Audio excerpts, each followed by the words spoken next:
Hi, I'm Faith Jarvis. And I'm Jonathan Harris. And we are talking about the absolute state of it. Now, I think it's really important to say that we are both Christians. Yep. I've been a Christian for, all my life, 40 odd years. And you've been a Christian for? Roughly 7 months. 7 months. Yeah. Now, you've been political before you were a Christian. Yeah, absolutely. And I was a Christian before I was political. So this is going to be fun. Yeah. Right, but how important do you think it is for Christians to speak up right now? I think right now Christianity is under a serious threat. Yeah. Not just politically, but religiously as well. Right. There is massive amounts of things going on that are just affecting Christianity. Morally, I think we can bring Christianity into politics because you're just morally sound in yourself and always looking for the better options. Right. And I think as well, I grew up at a time where Christians were discouraged to speak about politics. Yeah. That we shouldn't be bringing politics into the church. It should be all about Jesus. But Jesus was political. Yeah.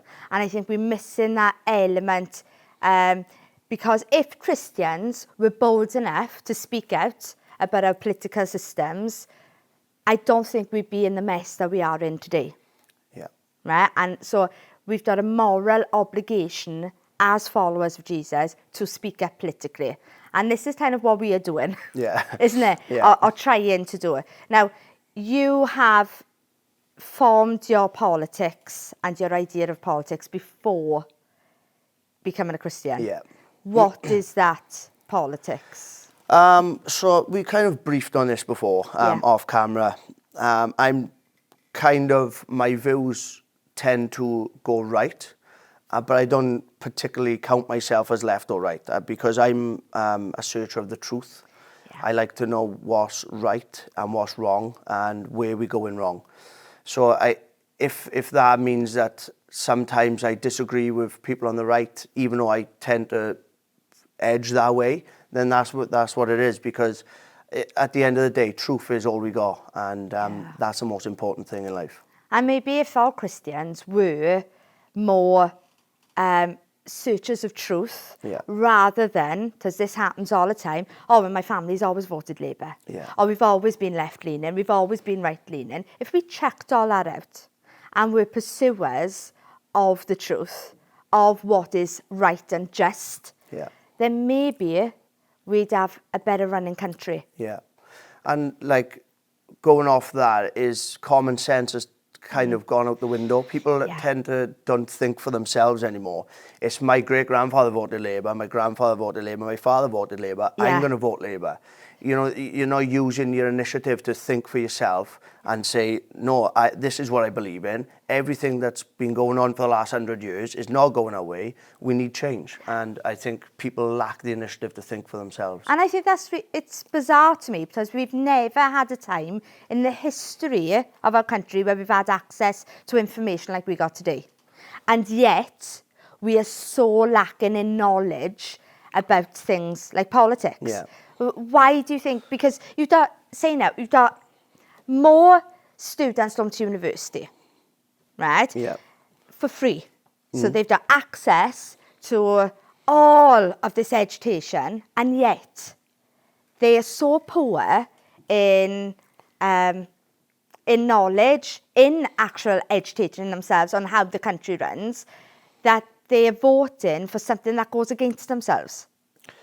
Well, the short answer to that is agenda. And these universities have an agenda, and that's the information that ththey push on to their students. Right. So, these university people, they're not unsmart. What I mean? They're not stupid people. Yeah. They're just getting filled with information and brainwashed inside these colleges and universities to think the way that they do. Right. And then obviously, like I said earlier on, they lack initiative to think for themselves. They're just going off what the professors telling them, and they're just completely brainwashed. And I think as well, universities especially, colleges as well, and schools have kind of got into this agenda.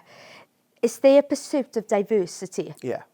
And I think that's the issue, that it's become, because it's been 100 years, over 100 years now no, it's not over 100 years, like 90 odd years since the war, right? We've had nothing to fight for. Yeah. So we've had generations now, at least 2 or 3 generations with nothing to fight for, lovely lives. I know you say we live in poverty, but Britain is in the top 1% of richest people in the world. Yeah. Right? So we're not really globally in poverty, right? We've got lovely lives, we've got TVs, phones, all this type of stuff.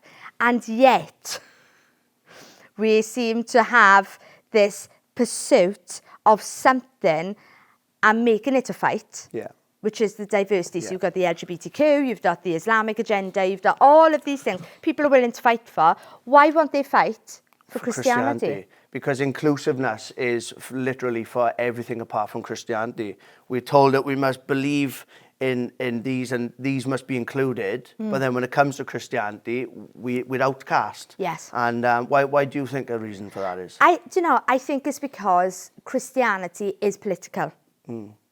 Right? It runs through the bones of how we set up this nation. Right? It is the moral compass of politics. Yeah. And I think if you can devalue Christianity, then you have just taken the legs from politics. Yeah. And now anything is accepted. Anything is brought in. And I think that's why Christianity is attacked so much. I completely agree with that 100%. Do you know what I mean? I think as soon as you take morals away, a society breaks down, and a society that is broken down is easier to control by the government. And, you know, people just don't care anymore. And just going off what you said, like our schools, they bringing in, you know, LGBTQ and they bringing in, and they're taking our children to mosques and taking them day trips and learning them about all other religions. And then there's a school in Eastleigh that banned Easter because they wanted to include everybody else. But what about the inclusivity of the Christian community? Right. Because they don't see us as a culture. No. Right? So everybody else has got culture, but apart from us. Right? They don't see Christianity as part of who we are and our culture. However, they see Muslims, Islam, as a culture. Yeah. Why not Christianity? Exactly, yeah. So, and I think if they can devalue us as British people, because that's what it is, we're British white people, and now we're being devalued because white supremacy and all this type of stuff. They filtered Christianity into that thinking, that white supremacy has come from Christianity, when it was Jesus that says to love everybody. Yeah. Do you know what I mean? Love your neighbour as you love yourself. Well, look at just how inclusive the Christian faith has been. You know, the churches now, they raising LGBT flags and stuff inside the churches. Name me a mosque that's doing that. Name me one mosque that has got a rainbow flag. Right. Because you will never find one. No, but you've got like people like Plaid Cymru who are standing up in the Senate fighting for LGBTQ rights, and in the same breath fighting for Muslims to have a right in this country, have a say. Which is completely... They're oxymorons. Yeah. They're completely opposite. It's complete opposite. And if we could ever get to a point where, you know, it's brewing very, very much now to a civil war. Yes. The first people the Muslim community will go for is these LGBTQ and you know, the blue-haired, non-binary nutcases. Yeah. They which, you know, I don't want to be too much offensive to anybody, but that's literally what it is. Yeah. And I don't wish that on anybody, just to make that clear as well. But they will be the first people that will be attacked. And do you know who will protect them? The right. Or the Christians, It is. It's the Christians, because that's what Christians do. Yeah. They fight for the marginalised. Yeah. We don't have to agree with your way of living to protect you. Yeah. Right? You can do whatever you want. This is a free country. And that is the foundation of Christianity. It's a choice. Right? You're never going to be forced to believe in Jesus. You're never going to be forced to go to a church. Right? Yeah. However, what we don't accept is you trying to change what we believe. Yeah. That is just a no-go for me. So if you were gay, lovely, I will love you. I won't agree with you, but I will love you. Yeah. Like you don't agree with me. Yeah. Do you mean there's a mutual respect for each other's belief systems? But do not think that you can change my belief. Yeah, exactly. And that's where we falter in, I think. And like I have friends, one especially who is gay. Yeah. But his sexuality is not his personality. No. You know, he don't go around waving flags, you know, and But he hasn't made his sexuality political. Yeah, exactly. He's not forcing it on everybody. I also have friends who are Muslim, and they are the kindest, most generous people that I've met, my Muslim friends. But then this is where we're going to talk about culturally, because these people that they'd be bringing over and setting up mosques for, they're coming from different countries that are culturally completely different to us. Yeah. You know, if you're born and bred Muslim in this country and you're living life by British rule, you know, you're honest and you're genuine, we can accept that because we are accepting people as Christians. Yes. But then when you got these people coming over who come culturally completely different to us, they hate us, and then we housing them and setting them up, literally setting us up as sitting ducks. Yes, we are. And I think it comes down to that word you used earlier, agenda. Agenda, yeah. So if you were coming from another country, whether you be Islamic, whether you be Sikh, whatever it is, but if you come in here with an agenda to cause problems here, because you believe that Britain should be an Islamic country, a Sikh country, a Hindu country, whatever it is, then that's an agenda that we will not accept here. Yeah. Do you know what I mean? And that's, I think, we need to get strong as Christians to say that isn't acceptable. Because I think I think Christians are in fear Absolutely. of speaking out just in case we cause a backlash, because we're supposed to be loving. But loving tells people the truth. But I can deal with different opinions. If your opinion don't agree with me, right, we can have a conversation about it, and I'm absolutely fine with that. But one thing I can't deal with is cowardice. And if you think and feel the same as we do, but you're afraid to speak out, then I got no sympathy for you, because you are that is absolutely cowardice. Yeah. Because in years to come, you're going to be on the wrong side of history. And when your children are going to look to you and think, you know, Dad, what did you do? And I kept quiet, I was scared. Right. What kind of examples are set into the next generation? Yeah. If you believe and think about it now, you speak out about it now, before the country goes to absolute garbage. Yeah, and if you think about Moses in the Bible, right? If he kept quiet and didn't go to Pharaoh, who was the political figure, and said, let my people go, the Israelites wouldn't have been freed. Yeah. Right? Millions of them. We wouldn't be where we are today. Right? So there are characters within the Bible who were political. David, Moses, Joseph, Daniel. I can name countless ones. Esther for women. You know, there's loads of them. So what is making us afraid to speak up now if we are encouraged in the word to do it? We're back to the same word again. It's the agenda. Look at mainstream media. Look at the fear that they are pumping into everybody. Yeah. If you speak out, you're Islamophobic. It's not Islamophobic. We're Islam tired. You know, we're Islam fatigue. We are tired of being told that everything we say is racist. Yes. And the media just keep pushing and pushing, and BBC are under scrutiny now. I hope Donald Trump takes them to the cleaners. Yeah.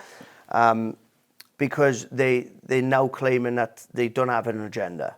Right. Which for years we know that they have. Yeah, and it's all based on money. Yeah. And I think absolutely. the reason, and I know this is controversial, John, but I think the reason why a lot of Christians, and especially ministers in pulpits, stay quiet on the politics is because if they offend the congregation, they will leave the church, which means they lose the money coming in.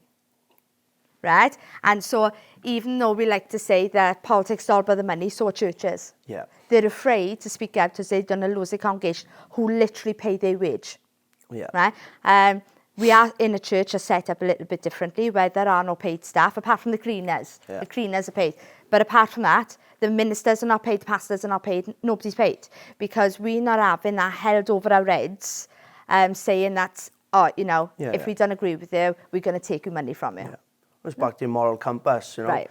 And money, like we spoke about the other day, money can't persuade, especially the times we're living in now. Yeah. Money is, scarce to most people, and it can buy your moral compass. Yeah. But as Christians, I think that's most important for us to stand what we believe in rather than Yeah. materialistic things. Yeah, I agree with you.